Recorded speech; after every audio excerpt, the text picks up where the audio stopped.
ബി.ജെ.പിയുടെ വാഗ്ദാനങ്ങൾ വെറും വാക്കുകളല്ല, അത് കൃത്യമായ മോദി ഗ്യാരണ്ടിയാണ്. തിരുവനന്തപുരം കോർപ്പറേഷനിൽ ബി.ജെ.പി അധികാരമേറ്റ് വെറും 27-ാം ദിവസം സാക്ഷാൽ പ്രധാനമന്ത്രി നരേന്ദ്രമോദി തലസ്ഥാനത്തെത്തുകയാണ്. വെറും സന്ദർശനമല്ല, തിരുവനന്തപുരത്തിന്റെ മുഖച്ഛായ മാറ്റാൻ പോകുന്ന ഒരു പിടി വമ്പൻ പദ്ധതികൾക്ക് തുടക്കമിടാനാണ് പ്രധാനമന്ത്രിയുടെ ഈ വരവ്. മേയർ സത്യപ്രതിജ്ഞ ചെയ്ത് 45 ദിവസത്തിനുള്ളിൽ നഗരവികസന രേഖ പ്രഖ്യാപിക്കുമെന്ന് ബി.ജെ.പി സംസ്ഥാന അധ്യക്ഷൻ കൂടിയായിട്ടുള്ള രാജീവ് ചന്ദ്രശേഖർ നൽകിയ ഉറപ്പ് സമയത്തിനും മുൻപേ പാലിക്കപ്പെടുകയാണ്. നാളെ തിരുവനന്തപുരത്തെത്തുന്ന പ്രധാനമന്ത്രി മേയർ വി രാജേഷിന്റെ നേതൃത്വത്തിൽ തയ്യാറാക്കിയ തിരുവനന്തപുരത്തിന്റെ സമഗ്ര വികസന ബ്ലൂ പ്രിന്റ് ഔദ്യോഗികമായി പ്രകാശനം ചെയ്യും. വാർഡുകളിൽ നിന്ന് നേരിട്ട് ജനങ്ങളുടെ അഭിപ്രായം തേടി തയ്യാറാക്കിയ ഈ രേഖ പ്രധാനമന്ത്രിയുടെ ഓഫീസിന്റെ നേരിട്ടുള്ള മേൽനോട്ടത്തിലാണ് നടപ്പിലാക്കാൻ പോകുന്നത്. നഗരത്തിന്റെ ശാപം മാറ്റാൻ ബി.ജെ.പി ഭരണസമിതി മുന്നോട്ട് വയ്ക്കുന്നത് 8 സുപ്രധാന നിർദ്ദേശങ്ങളാണ്. ഒന്ന്, മാലിന്യമുക്ത നഗരം. രാജ്യത്തെ ഏറ്റവും വൃത്തിയുള്ള നഗരമായിട്ടുള്ള ഇൻഡോർ മാതൃകയിൽ തിരുവനന്തപുരത്ത് കേന്ദ്രീകൃത മാലിന്യ സംസ്കരണ പ്ലാന്റ്. 2, പാർപ്പിടം. അടുത്ത 5 വർഷത്തിനുള്ളിൽ 20,000 പുതിയ വീടുകൾ. കോർപ്പറേഷൻ കേന്ദ്ര ഫണ്ടുകൾക്കൊപ്പം വൻകിട കമ്പനികളുടെ CSR ഫണ്ട് കൂടി ഇതിനായി ഉപയോഗിക്കും.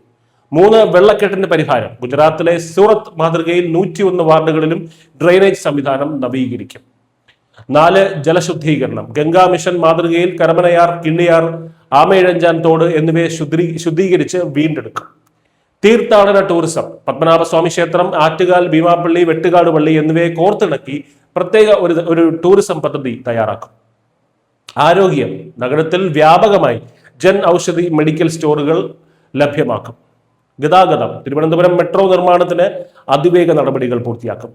തീരസംരക്ഷണം. കടലാക്രമണം തടയാൻ ശാശ്വതമായ പരിഹാരം കണ്ടെത്തും. പുത്തിരിക്കണ്ടം മൈതാനത്ത് നടക്കുന്ന ഈ മെഗാ ഇവന്റ് കോർപ്പറേഷൻ വികസനത്തിൽ മാത്രം ഒതുങ്ങുന്ന ഒന്നല്ല.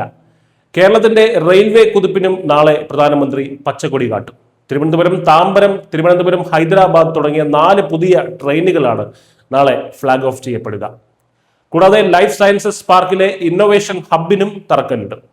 1.25 ലക്ഷത്തോളം പ്രവർത്തകർ പങ്കെടുക്കുന്ന റോഡ് ഷോയുടെ നിയമസഭാ തെരഞ്ഞെടുപ്പ് പ്രചാരണത്തിന് കൂടിയാണ് ബി.ജെ.പി ഇവിടെ തുടക്കമിടുന്നത്.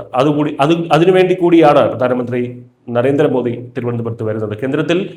കേന്ദ്രത്തിൽ മോദി സർക്കാരും നഗരത്തിൽ വി രാജേഷിന്റെ നേതൃത്വത്തിലുള്ള ബി.ജെ.പി ഭരണസമിതിയും കൈകോർക്കുമ്പോൾ തിരുവനന്തപുരം ഇനി വേറെ ലെവലാകുമെന്നുള്ള കാര്യം ഉറപ്പ്. വികസനത്തിന്റെ പുതിയൊരു അധ്യായത്തിനാണ് നാളെ കിഴക്കേക്കോട്ട സാക്ഷ്യം വഹിക്കാൻ പോകുന്നത്. News desk Malayalam.